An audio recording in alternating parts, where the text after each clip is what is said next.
there were some lines that expressed your philosophy. I don't know if you remember them or not. Oh, I remember that. I said, this is what it is, okay? I said, empty your mind. Be formless, shapeless, like water. Now, you put water into a cup, it becomes the cup. You put water into a bottle, it becomes the bottle. You put it in a teapot, it becomes the teapot. Now, water can flow, or it can crash. Be water, my friend.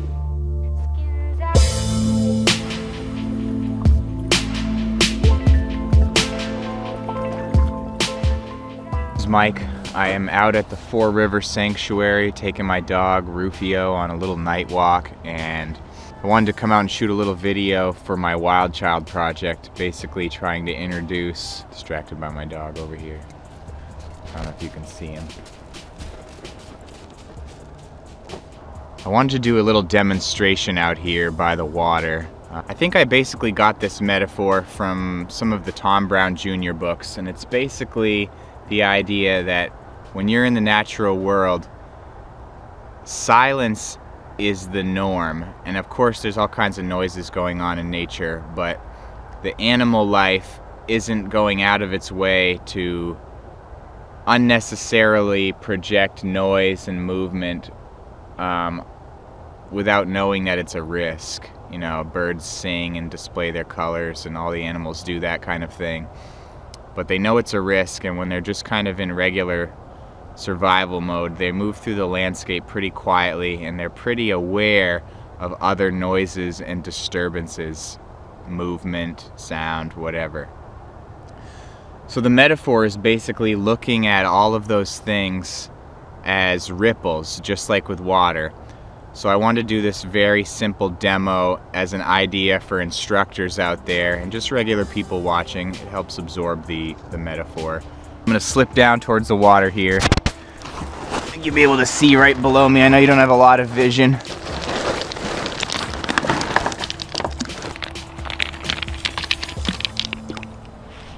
And when I'm talking to the kids, I'm telling them whether they make a noise, whether they're moving, all of that stuff, light and sound, are waves, just like the water is waves. So I don't know if you can see that. If I drop the rock in, you see the splash, you see the ripples carry out away from the source of the splash. The same thing happens with sound and movement in forms of light and sound waves. You got a source, and those centripetal, whatever the hell it is, those rings spreading out from the source go to all corners of the forest. Now, of course, they get dissipated. Animals are very keen and aware, and any disturbance is going to be alerted. Now, another part to add on to this is a lot of animals have communities between species. This is really obvious in birds, but the birds pair up with everything else too, like deer, squirrels. If you've ever been scolded by a squirrel at a park or in the forest, you know what I'm talking about. These animals will alert each other to, basically, we'll say invaders, predators, like foxes, owls, and humans wandering through an area, causing a lot of disturbance, crashing and stomping, or just being a predator. It's going to trigger those animals' warnings, and you're going to get a lot more ripples sending out. Essentially, the first classes that I teach when I'm reintroducing kids to the wild, to the natural world, and they're coming from cities and being plugged into television screens, computers, laptops, devices, is to understand everything they do is putting out those ripples. And when we go through the drills, first the meditation, kind of the simple breath work, simple awareness to resettle ourselves. That's just to come back into contact with all the signals, all those waves of information being sent back and forth through the forest, through whatever landscape you find yourself in. And learning the simple skills of reawakening our senses, like learning the gracefulness of a fox walk, learning how to pick off movement with eagle eyes or splatter vision. They get called different things. Cupping your ears, imitating other wildlife to catch sound waves, all that stuff works, and it makes your sensitivity go up, and it makes you able to move through the natural world as less of a, what's the right word? I want to say like as less of a visitor and more of a native, and more of something native to whatever region you find yourself, rather than some kind of astronaut touching down and stumbling through the forest, scaring everything back into its hiding spot. So I'm gonna cut out here, and I'll meet you back inside my house for the complementary piece to this little water metaphor that we've got going on. Let's do that right now. Using the puddle or the ripple analogy, depending on where you are, any body of water is going to work, from a sink to a puddle to a lake to a stream, anything. The point of it is looking at the environment as one large connected entity, and that any disturbance in sound, motion, movement, whatever, is going to ripple and spread out.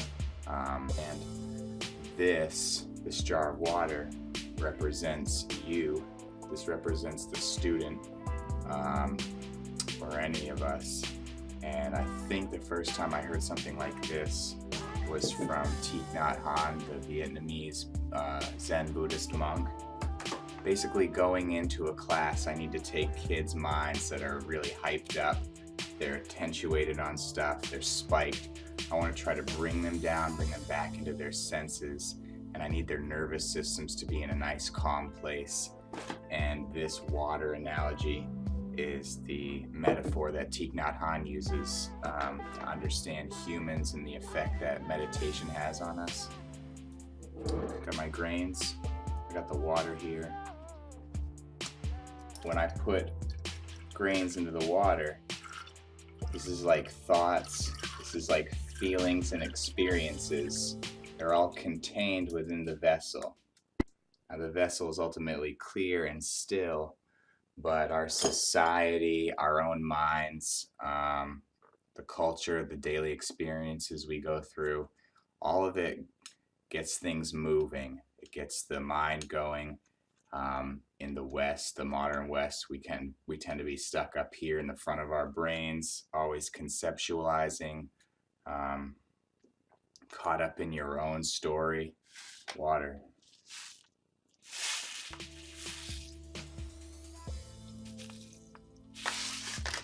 The fork is my agitator, and I mix that water up, and that's like the mental activity of someone frantically absorbed in their story, in their worries, their concerns, their distractions. Now, mindfulness, when we become aware of that activity, it's like taking the fork out and just sort of allowing the process to move inside of us. Now, it didn't just go into complete stillness. There's some momentum to be settled, but slowly those particles go back to a settled state, and you can see through the water again. Eesh.